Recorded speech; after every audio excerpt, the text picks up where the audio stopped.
Bonjour Michel Petit. Bonjour Martine Guichard. Alors, tu vas participer à la soirée littéraire du jeudi 23, mais auparavant, est-ce que tu pourrais m'en dire un peu plus sur toi pour savoir ce qui t'a poussé à écrire des romans, des polars? Eh bien, c'est une histoire un petit peu personnelle et particulière, en ce sens que normalement je suis médecin et pas écrivain. Pour les médecins, ça n'apprend pas beaucoup à écrire, ça écrit plutôt assez mal d'habitude. Et quoique tous mes patients me disaient que j'écrivais bien. J'ai toujours aimé l'écriture. Et en Même, fait, même, même pour j'ai faire des découvert que j'aimais ordonnances? l'écriture Même pour faire des ordonnances, tu faisais des romans? avant le stade de l'informatique. J'écrivais correctement parce que je voulais que les patients puissent me lire. Je vois Ça, trop c'est bien, d'ordonnances. c'est appréciable. Même pour nous médecins, je vois trop d'ordonnances qui sont illisibles. Et parfois, on voit des erreurs là-dessus, à la fois du pharmacien et à la fois du patient, parce que ça devrait être, pour moi, c'est inadmissible. Et donc, Voilà. Et alors, donc, j'ai découvert, tu as attrapé le virus de l'écriture. alors j'ai découvert le virus de l'écriture à la petite école du village, avant la sixième, quand le maître nous avait demandé de faire une rédaction à la maison et donc de faire un roman. Et puis, je ne sais pas ce qui m'a pris. J'ai écrit 4 pages ou 5 pages, je ne sais plus trop. J'ai fait un thriller. À l'époque, je lisais beaucoup Alexandre Dumas. Ça m'avait passionné. Et donc, j'ai voulu faire un thriller. J'ai fait un thriller qui a pris 4 5 pages. Et puis, qui est resté dans mon cartable, parce que le maître, on était 30 élèves, il en a lu un ou deux, mais il n'a pas lu le mien. Et pour moi, c'est mon chef-d'œuvre resté longtemps dans mon cartable. Mais c'est que j'ai jamais oublié ce moment du plaisir que j'ai pris à écrire cette petite histoire. Après, je sais pas pourquoi, j'ai choisi médecine. Et la médecine, 10 ans d'études, 40 ans d'exercice, on n'a plus le temps d'écrire. Et c'est ma grand-mère qui m'a redonné envie d'écrire. Quand je l'emmenais en vacances, au début où j'exerçais la médecine, elle n'avait jamais pris de vacances. Et on était comme toi, là, au bord de la mer, avec l'océan devant nous. Et les enfants étaient couchés, et ma grand-mère commençait à me raconter son exode d'Arménie, quand sa famille a été massacrée, qu'elle a réussi à s'échapper, et elle a erré, erré, erré pendant 4 années entre l'Arménie et la Turquie à pied. Elle a été arrêtée, elle a été, enfin, je ne raconte pas l'histoire, mais elle a été sauvée finalement par un homme qui est devenu mon grand-père. Et cette histoire, quand elle a commencé à m'en parler, quand on était gamin, elle ne parlait pas de ça, bien entendu. Mais adulte, je commençais à lui poser des questions et je lui ai dit, mais ton histoire, il faudrait l'écrire, il ne faudrait pas que ça parte aux oubliettes, c'est quelque chose d'extraordinaire. Elle me dit, mais toi, tu es docteur, tu sais écrire. Moi, je signe d'une croix, je n'ai jamais appris à écrire.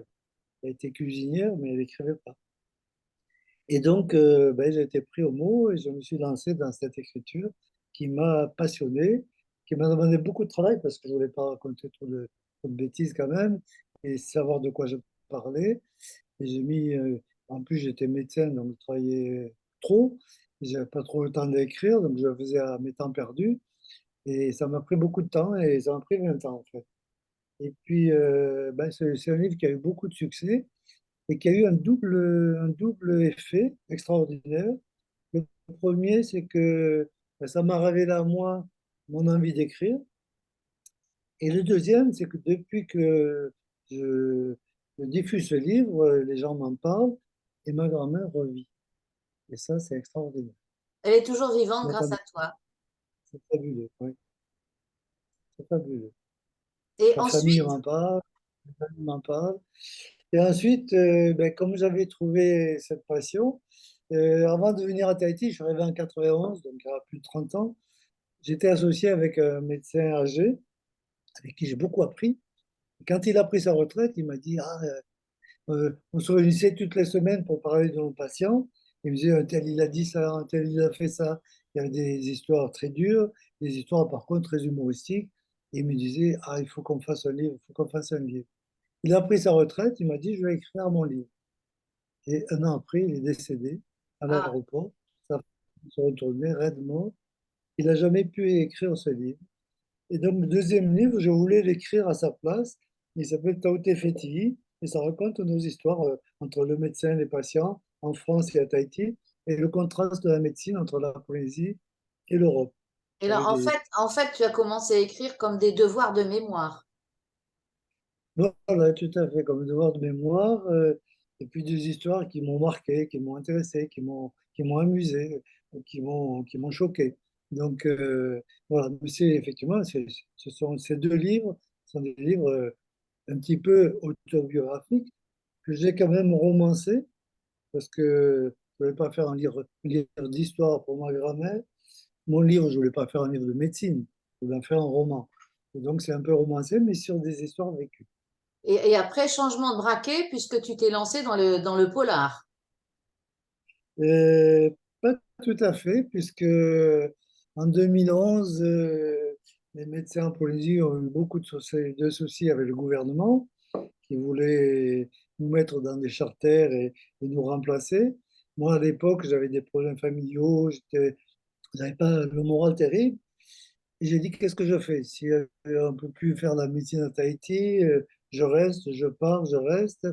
Et je me suis retrouvé seul chez moi. Et à ce moment-là, j'ai écrit à des compagnies de croisière pour savoir, j'ai dit que je pourrais faire médecin sur le bateau de croisière. Et puis on m'a répondu. Et on m'a répondu avec la compagnie du Ponant. En 15 jours, je suis parti. J'ai fermé mon cabinet, je suis parti et j'ai vécu 8 mois de croisière, 8 mois extraordinaires avec des aventures épiques. Et j'ai dit, mais il faut que je fasse un livre, il faut que je parle de cette croisière. Et là, raconter la croisière, ça pouvait être intéressant, mais même moi, ça me paraissait un petit peu léger. Mais j'en ai rajouté un thriller sur base d'histoires vécues que m'ont raconté les gens de l'équipage et les passagers. Et donc, j'en ai fait un thriller, en fait. Mais encore une fois, c'est une croisière vécue pendant 4 mois entre la mer Voilà, Baltique, mais là, la Russie. ça n'était pas que devoir de mémoire, c'est ce que je voulais dire, c'est que pour pimenter, tu as ajouté une enquête policière. Tout à fait, voilà. C'était que des histoires vécues, plus un petit roman policier, une enquête policière par-dessus, pour mettre un peu du piment sur l'histoire. Et ensuite, alors, donc, tu as écrit deux autres polars. Parce que j'aimerais qu'on reste un peu sur les romans policiers. Tout à fait, tout à fait. Après, donc, cette histoire, bon, j'ai essayé d'en faire un polar, mais après, donc, depuis toujours, en fait, j'avais envie d'écrire des polars. Et en fait, il m'est venu l'idée d'écrire Erreur médicale, ça je crois que je t'en ai déjà parlé, qui est un livre sur une enquête médicale, une enquête déontologique, et à la fin un dénouement policier. Mais je ne suis pas parti sur l'enquête policière, puisque moi j'ai vu le côté médical aussi sur ces histoires vécues. Mais c'était cette envie d'écrire des histoires euh, policière qui me taraudait. Et donc maintenant, je suis vraiment parti là-dessus. Donc, mon livre suivant, ça a été euh, donc Mouata, Passion mortelle. Alors, ça a été beaucoup plus facile puisque c'est un livre totalement imaginaire. Donc, mes personnages sont imaginaires. Les lieux sont des lieux que je connais, que j'ai visités et qui m'ont beaucoup plu. J'en profite pour faire un petit voyage en vacances. Et mes personnages sont totalement imaginaires. Et ça a été beaucoup plus facile à écrire. Parce que écrire sur des gens qui ont vécu ou qui vivent, c'est très difficile. Il ne faut pas se moquer des gens, Oui. il ne faut pas trahir ce professionnel, il faut respecter leur personnalité, leur vécu. Donc, romancer ça, essayer de mélanger les personnes pour que les gens se reconnaissent pas, c'est assez compliqué. Donc, vous Tandis que lire là, mes livres, c'est vrai que sur le dernier, là, qui est sorti, que je suis en train de lire d'ailleurs, voilà, tu as eu toute liberté. Ça, c'est la magie du roman de l'écrivain qui peut se permettre ce qu'il veut, finalement. tout à fait. Donc là, je suis parti, je ne savais même pas où j'allais. Je suis parti sur des personnages et sur une région et j'ai fait défiler, défiler. Et petit à petit, l'histoire est venue, les personnages se sont succédés les uns derrière les autres. Et j'ai essayé de me dépêtrer avec ça et d'en faire une énigme qui tienne debout. Et là, tu as commencé un nouveau roman, mais on n'en dira pas plus parce que donc tu vas nous présenter tous ces livres la soirée du jeudi 23 à la Maison de la Culture. Hein, on rappelle la date, hein, de 18 h à 20 h à la bibliothèque pour adultes. Et tu seras là avec tes livres pour répondre aux questions des auditeurs. Mais ce sera un plaisir. J'espère qu'ils y prendront plaisir, eux aussi. Voilà, personne ne mourra ce soir-là. Il n'y aura que des crimes dans les livres. On ne sait jamais de quoi il fait demain. Ils vont au jour le jour. On ne sait jamais de quoi il fait demain. Ben, merci Michel, à bientôt alors. Au C'était un revoir. plaisir et puis au plaisir de se voir. À bientôt. Au revoir.